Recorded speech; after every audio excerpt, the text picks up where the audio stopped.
India میں ایک اسد الدین اویسی ہے، وہ چند دنوں سے بڑا اچھل رہا ہے کیونکہ وہ مودی کے تلوے چاٹ کر اس جگہ پر پہنچا ہے اور کہتا ہے جی پاکستان نے ابھی تک کچھ نہیں بنایا، پاکستان دہشت گرد ہے، پاکستان کے. میں نے کہا جی سوال کر اسد الدین اویسی تو پاکستان کی کیا بات کر رہا ہے؟ تو وہاں کی اسمبلی میں بیٹھا ہوا ہے، مجھے یہ بتا پوری دنیا میں جہاں کہیں بھی مسلمانوں پہ ظلم ہوتا ہے وہ بھارت کو پکارتے ہیں یا پاکستان کو پکارتے ہیں؟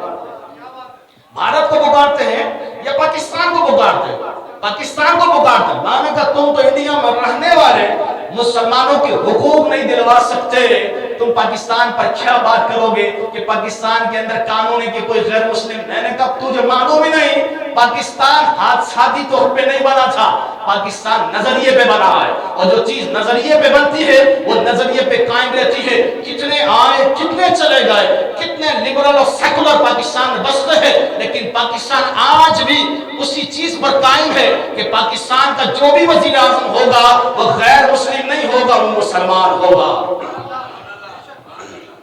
بس میں آ گئی. مطلب ہمارا فرض ہے ہمیں جواب دینا ہے، اور اللہ کے مطلب یہ واضح طور پر سب کو معلوم ہے پاکستان واحد ریاست ہے جو حضور کے نام پر ملی ہے، حضور کے نام پر ملی. میں نے کہا فیصلہ کرو. اسد الدین اویسی سے میں نے کہا یہ فیصلہ کر، تو مسلمان ہے، تیرا نام اسد الدین اویسی ہے اور تو مسلمانوں کو کیش کرتا ہے. میں نے کہا فیصلہ کر، پاکستان کی سرزمین پر اگر پاکستانی افواج کی مجاہدین دفاع کرتے ہوئے قتل ہو جائیں، انہیں ہم شہید کہیں گے، اور تمہاری طرف کے جو لوگ مارے جائیں تو انہیں کیا کہے گا؟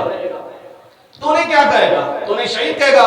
میں نے کہا تیرے باپ کی شریعت نہیں ہے، یہ محمد عربی کا دین ہے.